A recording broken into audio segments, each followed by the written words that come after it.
নামাজের শুরুতে ইন্নী ওয়াজ্জাহতু ওয়াজহিয়া যে দোয়া পড়া হয়, এটা কি তাকবীরে তাহরিমার আগে পড়ব না তাকবীরে তাহরিমার পরে পড়ব? আমাদের দেশে অনেক মানুষ আছেন এটাকে জায়নামাজের দোয়া বলে।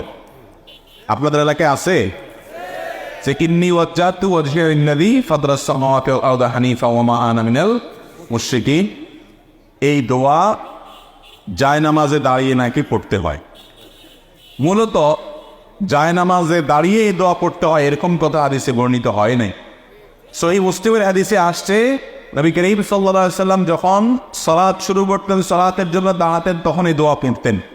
তো এর অর্থ কি? এর মানে কি সালাত শুরুর আগে না পরে?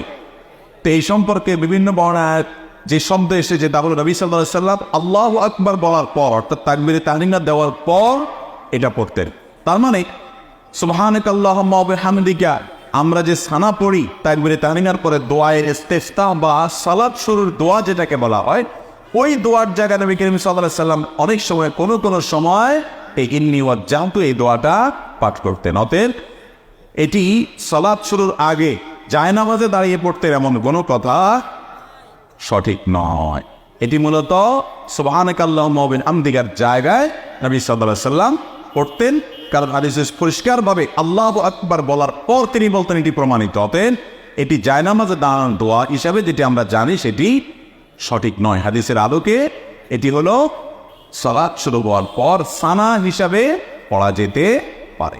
ইমাম মুয়াজ্জিনের নামে মুসল্লিদের কাছ থেকে টাকা তুলে মসজিদের কাজে বা মসজিদ ফান্ডে জমা রাখা যাবে কিনা? মসজিদ ফান্ডে টাকা থাকা সত্ত্বেও ইমাম মুয়াজ্জিনের হাদিয়া বাড়ানো হয় না, দয়া করে বিস্তারিত বলবেন। ভাইরা আমার, আমাদের দেশের খুব গর্হিত একটা কাজ হলো এটা। অনেক মসজিদ আছে, মসজিদের ফান্ডে হাজার হাজার লাখ লাখ টাকা আছে, কিন্তু ইমাম সাহেব মুয়াজ্জিনের সামনে টাকা বাড়াবে, ওয়াজ মাহফিল করে বক্তাকে এনে হাজার হাজার টাকা দিবে, কিন্তু নিজের মহল্লার মসজিদের ইমাম সাহেব বেচারার বেতনটা সামান্য কিছু টাকা দিবে, তাও বাকি রাখ আছে না নাই? খুব জঘন্য কথা। যে ইমাম 24 ঘন্টা আপনাকে সার্ভিস দিচ্ছে, তার ব্যাপারে খবর নেই, ওই দূর থেকে হুজুরে নিয়ে 1 ঘন্টা ওয়াজ করে সেই হুজুরের একেবারে খাওয়াচ্ছেন, হাতে পায়ে পানি দাঁড়িয়ে দিচ্ছেন, পারলে লাল গালিচা সম্বর্ধনা দিচ্ছেন, আর আপনার এলাকায় যে আলেম সারাদিন অপমান হচ্ছে, ছোট হচ্ছে, বেচারার বেতনটা ঠিক মতো দিচ্ছেন না, তার সংসার কিভাবে চলে খোঁজ খবর নিচ্ছেন না, বেতনটা বাড়াচ্ছেন না। এটা ইসলামের সেবা না, এটা হলো প্রবৃত্তির পূজা। অতএব মসজিদে যারা দায়িত্বে আছেন, খবরদার, মসজিদে যারা কাজ করেন সে সমস্ত আলেমদের, অনেক মাদ্রাসার মাহফিল হয়, মাদ্রাসার শিক্ষকদের বেতন দেওয়ার খোঁজ খবর নাই, মাহফিলের জন্য লাখ লাখ টাকা খরচ করেন। ইসলাম এই পাগলামির নাম না, খবরদার, যেখানে যা দরকার সেখানে তা খরচ করবেন। অতএব ইমাম মুয়াজ্জিনদের বেতন ঠিক মতো দিবেন, মনে রাখবেন তো ইনশাআল্লাহ। আর ইমাম মুয়াজ্জিনদের নামে টাকা তুলে যদি মসজিদ ফান্ডে রেখে দেন, তাহলে এটা হলো আল্লাহর নামে চুরি করার মতো। আল্লাহর নামে চুরি করা বুঝেন? মানে একজন চুরি করে, বলে যে আমি নিজের জন্য করি না, আল্লাহর জন্য করি।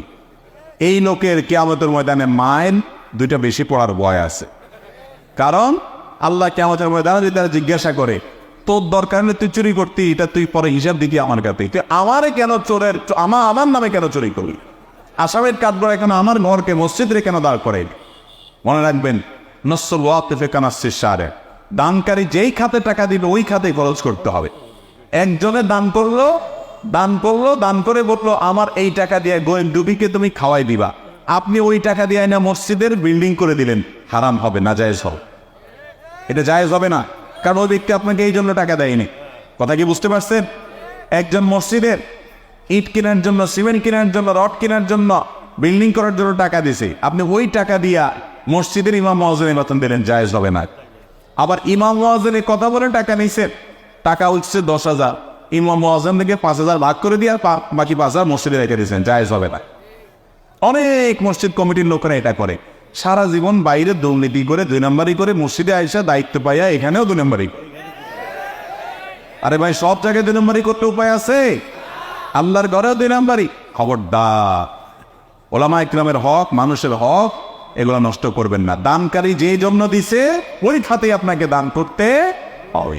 হ্যাঁ, এখন আপনি বলবেন মসজিদে টাকা দিলে তাহলে ইমাম মুয়াজ্জিনরা বেতন নেয় কিভাবে? এটার উত্তর হলো, যারা মসজিদের জেনারেল ফান্ডে টাকা দেয়, যে মসজিদের যে কোনো কল্যাণের জন্য দিয়ে দিলাম, যেমন দান বাক্সে টাকা দেয়, বলে দেয় না যে এটা দিয়ে নির্মাণ কাজ করবেন, এটা দিয়ে টিউবওয়েল গাড়বেন, এমন কোনো নির্দিষ্ট কাজ নাই, মসজিদের জন্য দিলাম, তাহলে মসজিদের কল্যাণে যে কোনো কাজেই সেটা কি করা যাবে, ব্যয় করা।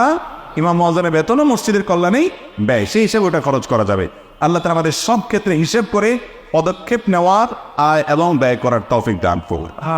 মসজিদ কমিটিতে ঢুকলেন, সভাপতি সেক্রেটারি হয়ে গেলেন, আর মনে করলেন জান্নাত সোজা হয়ে গেল, বরং সেখানে যদি উল্টো পাল্টা করেন আল্লাহর কাছে হিসাব আরো কঠিন হতে পারে।